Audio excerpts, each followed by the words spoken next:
اب ہر خبر سے رہیے باخبر، دیکھیے خبروں کی 2020 صرف فکر و خبر پر۔ این سی پی رہنما شرد پوار کا بڑا بیان، کہا بی جے پی حکمرانی سے پریشان ہو چکی ہے مہاراشٹر کے عوام، پلوامہ جیسے ایک اور حملے سے ہی بی جے پی جیت سکتی ہے انتخابات، ایسا نہیں ہوا تو مہاراشٹر سے بی جے پی کا ہوگا خاتمہ۔ بابری مسجد مقدمے کی سماعت جاری، مسجد کی شہادت کو لے کر مسلم فریق کے وکیل کا بڑا دعویٰ، بولے مسجد کے حقائق کو مٹانے اور مندر کے دعووں کو سچ ثابت کرنے کے لیے بلا سبب پوری مسجد کو کیا گیا شہید، پیر سے 1 گھنٹہ سماعت میں اضافہ کرنے کا سپریم کورٹ کا اعلان۔ قرض معافی سمیت کئی مطالبات کے ساتھ دہلی پہنچ رہے ہیں کسان، دہلی یو پی بارڈر پر کسانوں کو روکنے کے لیے سخت حفاظتی انتظامات، کسانوں نے سرکار پر نظر انداز کرنے کا لگایا الزام، سہارنپور سے 11 ستمبر کو روانہ ہوا تھا کسانوں کا قافلہ۔ کسان انداتا ہے، ہماری کوئی سننے والا نہیں، ہمارا کوئی ودھاک سننے والا نہیں، ہمارا کوئی سنسد سننے والا نہیں، جسے ہم ووٹ دے کر سنسد میں بھیجتے ہیں، ودھائک میں بھیجتے ہیں، کوئی منتری بنتا ہے، آج وہ ہمارے بیچ میں نہیں آیا ہے تو ہم تو دکھی ہیں، اپنی سمسیا کو لے کر چل رہے ہیں۔ جب تک ہماری سمسیا رہے گی یہ ہمارا دھرنا ایسا ہی چلتا رہے گا۔ ملک میں بڑھتی بے روزگاری کو لے کر سرکار کے خلاف تعلیم یافتہ نوجوانوں کا انوکھا احتجاج، شیموگا میں این ایس یو آئی کے کارکنان نے سڑک پر جوتے پالش، پھل فروخت کے ذریعے حکومت کے خلاف کیا مظاہرہ۔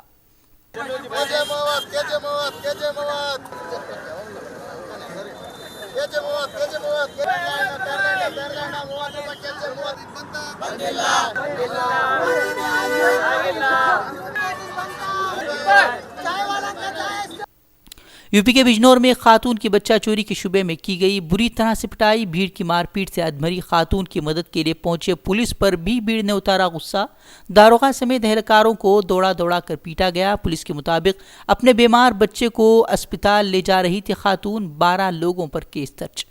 مدھیہ پردیش کے گنا میں انسانیت شرمسار بائک چوری کے الزام میں بے رحم بھیڑ نے ایک شخص کو مار مار کر کیا لہو لہان، ننگا کر جوتوں کی مالا پہنا کر گھمایا سر عام، ویڈیو کی مدد سے پولیس ملزمین کی کر رہی ہے تلاش۔ جی ایس ٹی کونسل کی 20ویں میٹنگ میں سرکار نے لیے کئی اہم فیصلے، معیشت کو رفتار دینے کے لیے کارپوریٹ کمپنیوں کو 1,45,000 کروڑ روپے کی رعایت دینے کا سرکار کا اعلان کے ساتھ ہی جھوم اٹھا شیئر بازار۔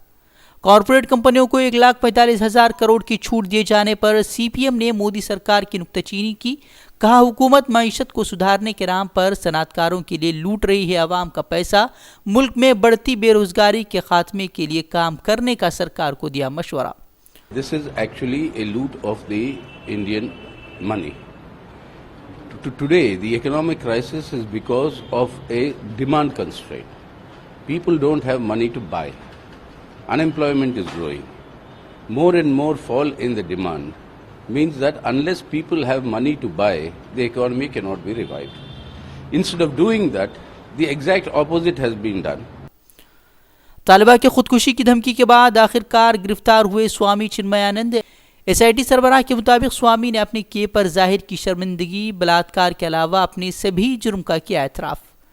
پرینکا گاندھی سوامی کی گرفتاری کو لے کر سرکار پر ہوئی حملہ آور، بولی اگر طالبہ خودکشی کی دھمکی نہ دیتی تو نہیں ہوتی سوامی کی گرفتاری، بولی بی جے پی رہنما خود کو سمجھ رہے ہیں قانون سے بھی بالاتر، طالبہ کے حوصلہ اور ہمت کو بھی سراہا۔ مہاراشٹر میں بی جے پی شیو سینا اتحاد پر خطرات کے بادل، 50-50 کے فارمولے پر بضد شیو سینا کی دھمکی، برابری نہیں تو نہیں ہوگا اتحاد۔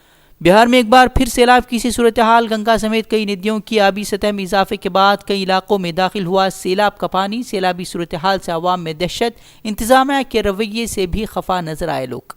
جموں کشمیر میں آرٹیکل 370 ہٹنے کے بعد بچوں کو حراست میں لیے جانے کے الزامات پر سپریم کورٹ نے جموں ہائی کورٹ سے طلب کی رپورٹ، 1 ہفتے میں جواب دینے کی ہدایت، عرضی گزار نے انصاف کے لیے جموں کشمیر ہائی کورٹ تک رسائی نہ ہونے کا بھی لگایا تھا الزام۔ اپنے 7 دن کے دورے پر امریکہ پہنچے وزیر اعظم مودی کل ہاؤڈی مودی پروگرام میں کریں گے خطاب، امریکی صدر ڈونلڈ ٹرمپ بھی پروگرام میں کریں گے شرکت، زور شور سے چل رہی ہیں تیاریاں۔ ہریانہ مہاراشٹر میں آج اسمبلی انتخابات کی تاریخوں کا اعلان، اکتوبر میں انتخابات کی امید، ہریانہ میں 1 جبکہ مہاراشٹر میں 2 مرحلوں میں الیکشن کرائے جانے کا امکان۔ سعودی عرب میں تیل تنصیبات پر حملے کے بعد ایران پر امریکہ کے تیور سخت، امریکہ نے ایران کے قومی بینک پر مزید پابندی عائد کرنے کا کیا اعلان، ایران کو حملے کا ذمہ دار ٹھہرا رہا ہے امریکہ نے سعودی عرب میں مزید فوج تعینات کرنے کا بھی کیا اعلان۔ پاکستان نے پھر سے کی سیز فائر معاہدے کی خلاف ورزی کی حماقت. جموں کشمیر کے پونچھ اور شاہپور میں فائرنگ. LOC کے آر پار زبردست گولہ باری کا تبادلہ. گزشتہ روز بھی پاکستان نے رہائشی مکانات کو بنایا تھا فائرنگ کا نشانہ. حوثی باغیوں نے سعودی عرب پر میزائل اور ڈرون حملہ روکنے کا کیا اعلان. حوثی سربراہ نے کہا سعودی عرب سے بھی مثبت جواب کی امید. یمن میں جنگ بندی کے لیے مذاکرات کی بھی کی پیشکش.